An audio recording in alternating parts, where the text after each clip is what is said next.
Jaya Radha Madhava Punya Bihari.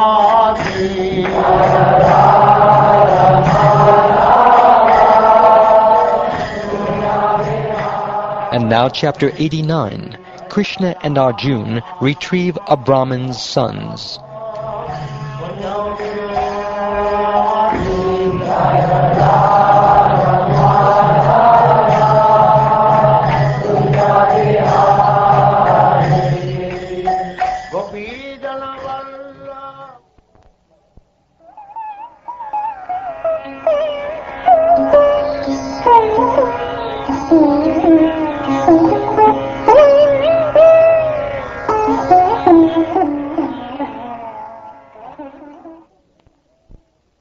Shukdev Goswami said, "Once, O king, as a group of sages were performing a Vedic sacrifice on the banks of the Sarasvati river, a controversy arose among them as to which of the three chief deities is supreme. Eager to resolve this question, O king, the sages sent Lord Brahma's son Bhrigu to find the answer. First he went to his father's court. To test how well Lord Brahma was situated in the mode of goodness, Bhrigu failed to bow down to him or glorify him with prayers. The Lord became angry at him, inflamed into fury by his own passion. Though anger toward his son was now rising within his heart, Lord Brahma was able to subdue it by applying his intelligence, in the same way that fire is extinguished by its own product, water. Bhrigu then went to Mount Kailas. There Lord Shiva stood up and happily came forward to embrace his brother. But Bhrigu refused his embrace, telling him, "You are a deviant heretic."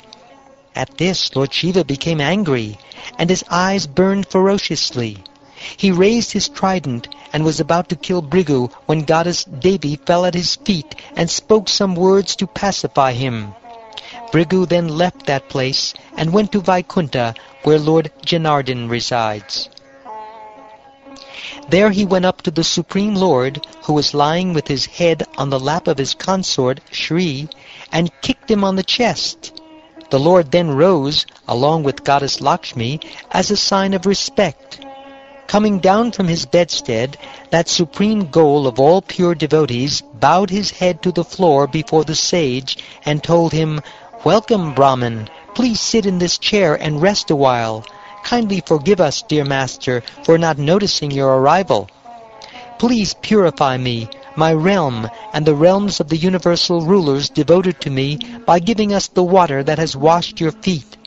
This holy water is indeed what makes all places of pilgrimage sacred. Today, my lord, I have become the exclusive shelter of the goddess of fortune, Lakshmi. She will consent to reside on my chest because your foot has rid it of sins."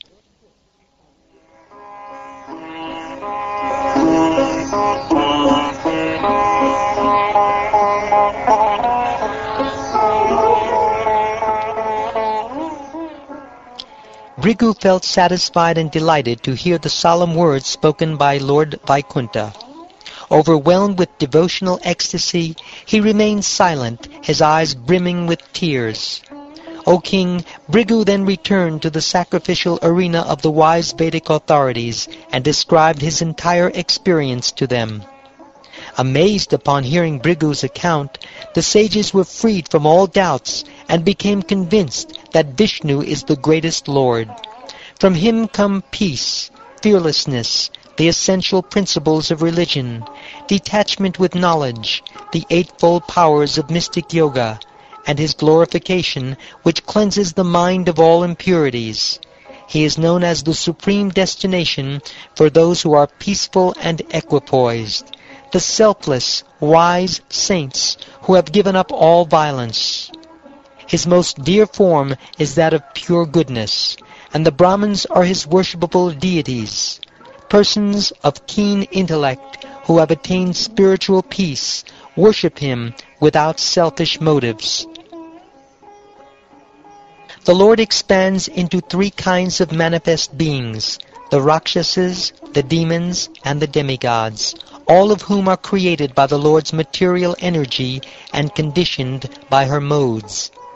But among these three modes, it is the mode of goodness which is the means of attaining life's final success.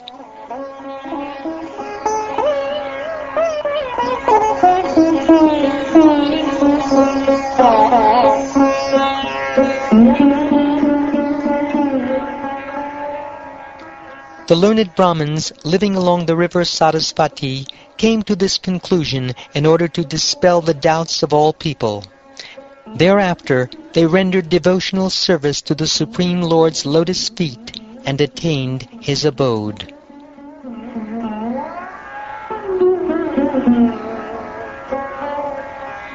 Sri Suta Goswami said, "Thus did this fragrant nectar flow from the lotus mouth of Shukdev Goswami, the son of the sage Vyasadeva. This wonderful glorification of the Supreme Person destroys all fear of material existence.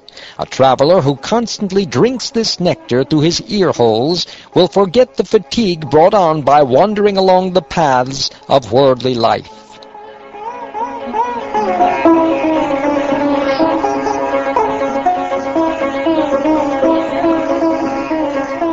Once in Dwarka, a Brahmin's wife gave birth to a son, but the newborn infant died as soon as he touched the ground, O Bharat. The Brahmin took the corpse and placed it at the door of King Ugrasena's court. Then, agitated and lamenting miserably, he spoke the following: "This duplicitous, greedy enemy of Brahmins, this unqualified ruler addicted to sense pleasure, has caused my son's death by some discrepancies in the execution of his duties. Citizens serving such a wicked king, who takes pleasure in violence and cannot control his senses, are doomed to suffer poverty and constant misery."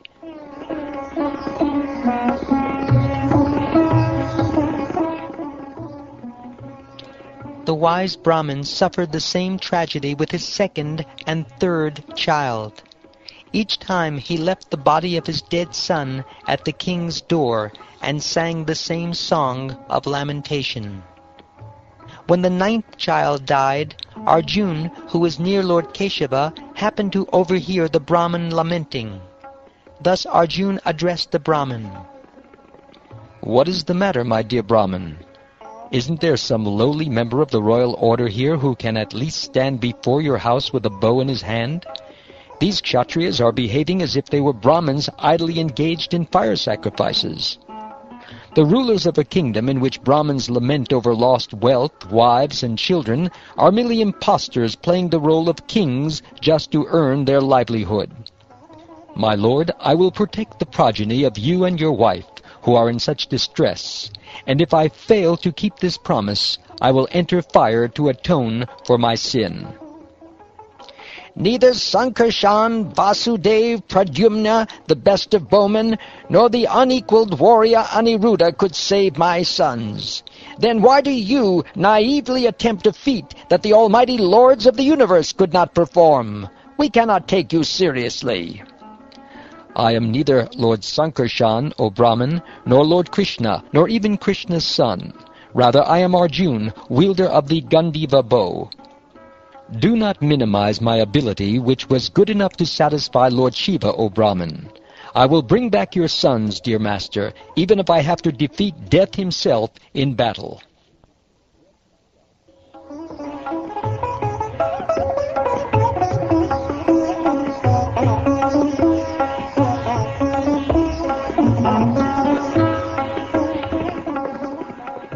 Thus convinced by Arjun, O tormentor of enemies, the Brahmin went home, satisfied by having heard Arjun's declaration of his prowess. When the wife of the elevated Brahmin was again about to give birth, he went to Arjun in great anxiety and begged him, "Please protect my child from death." After touching pure water, offering obeisances to Lord Maheshvara, and recollecting the mantras for his celestial weapons, Arjun strung his bow Gandiva. Arjun fenced in the house where the birth was taking place by shooting arrows attached to various missiles. Thus the son of Pritha constructed a protective cage of arrows, covering the house upwards, downwards, and sideways. The Brahmin's wife then gave birth, but after the newborn infant had been crying for a short time, he suddenly vanished into the sky in his self-same body. The Brahmin then derided Arjuna in front of Lord Krishna. "Just see how foolish I was to put my faith in the bragging of a eunuch. When neither Pradyumna, Aniruddha, Ram, nor Keshava can save a person, who else can possibly protect him? To hell with that liar Arjuna! To hell with that braggart's bow! He is so foolish that he has deluded himself into thinking he can bring back a person whom destiny has taken away."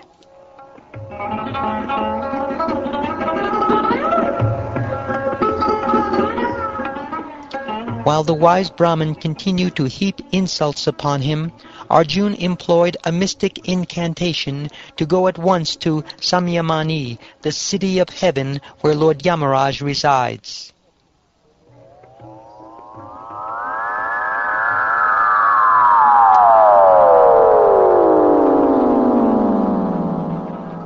Not seeing the Brahmin's child there, Arjuna went to the cities of Agni, Niriti, Soma, Vayu, and Varuna. With weapons at the ready, he searched through all the domains of the universe, from the bottom of the subterranean region to the roof of heaven.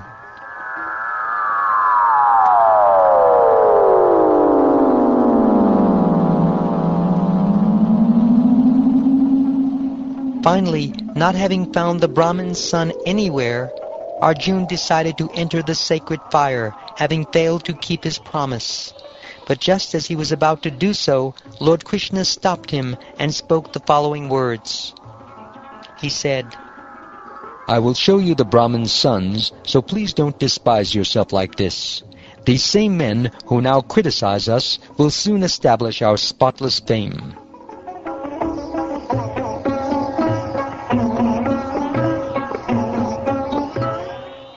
Having thus advised Arjuna, the Supreme Personality of Godhead had Arjuna join him on his divine chariot, and together they set off toward the west.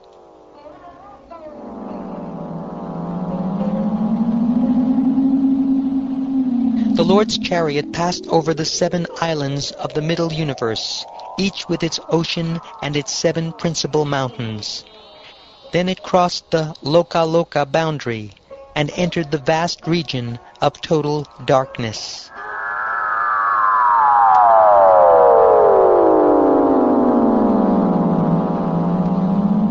In that darkness, the chariot's horses, Shaibya, Sugriva, Meghapushpa, and Balahaka, lost their way.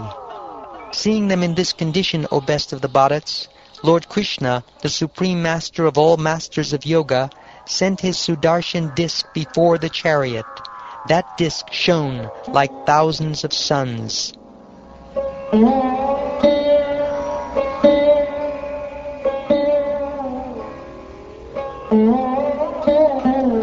The Lord's Sudarshan disc penetrated the darkness with its blazing effulgence.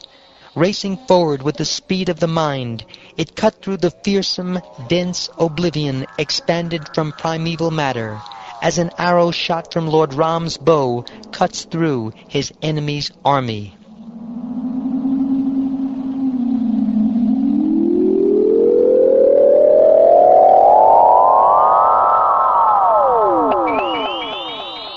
Following the Sudarshan disc, the chariot went beyond the darkness and reached the endless spiritual light of the all-pervasive Brahma-Jyoti. As Arjuna beheld this glaring effulgence, his eyes hurt, and so he shut them. From that region they entered a body of water resplendent with huge waves, being churned by a mighty wind. Within that ocean, Arjuna saw an amazing palace, more radiant than anything he had ever seen before. Its beauty was enhanced by thousands of ornamental pillars, bedecked with brilliant gems. In that palace was the huge, awe-inspiring serpent Anantashesha. He shone brilliantly with the radiance emanating from the gems on his thousands of hoods, and reflecting from twice as many fearsome eyes. He resembled white Mount Kailas, and his necks and tongues were dark blue.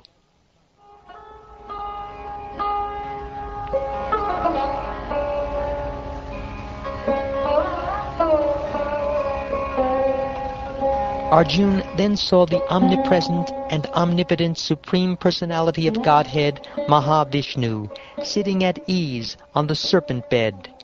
His bluish complexion was the color of a dense rain cloud. He wore a beautiful yellow garment. His face looked charming. His broad eyes were most attractive, and he had 8 long, handsome arms. His profuse locks of hair were bathed on all sides in the brilliance reflected from the clusters of precious jewels decorating his crown and earrings. He wore the Kaustubha gem, the mark of Srivatsa, and a garland of forest flowers. Serving that topmost of all lords were his personal attendants, headed by Sunanda and Nanda, his chakra and other weapons in their personified forms, his consort potencies Pushti, Shri, Kirti, and Aja, and all his various mystic powers. Lord Krishna offered homage to himself in this boundless form, and Arjuna, astonished at the sight of Lord Mahavishnu, bowed down as well. Then, as the two of them stood before him with joined palms, the Almighty Mahavishnu, Supreme Master of all rulers of the universe, smiled and spoke to them in a voice full of solemn authority. I brought the Brahmin's sons here because I wanted to see the two of you, my expansions, who have descended to the earth to save the principles of religion. As soon as you finish killing the demons who burden the earth, quickly come back here to me.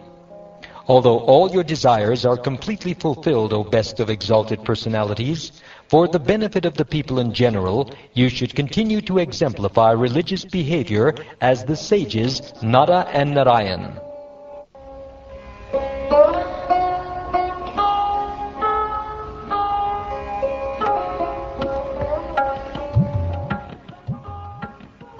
Thus instructed by the Supreme Lord of the topmost planet, Krishna and Arjuna assented by chanting Om, and then they bowed down to Almighty Lord Mahavishnu.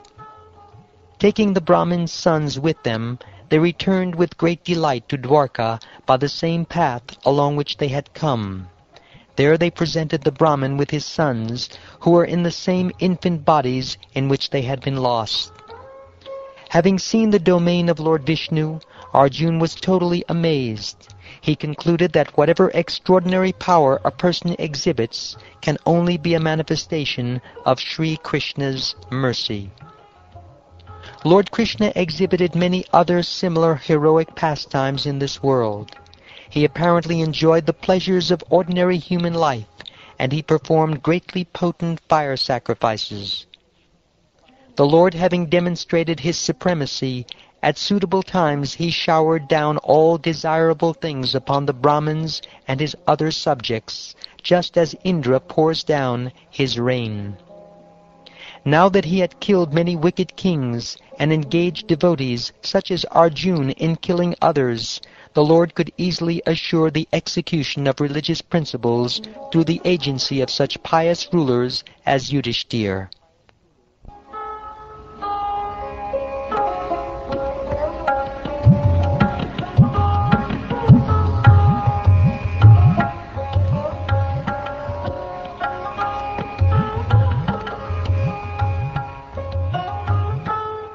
Thus ends the 89th chapter of the 10th canto of the Srimad Bhagavatam, entitled Krishna and Arjuna Retrieve a Brahman's Sons.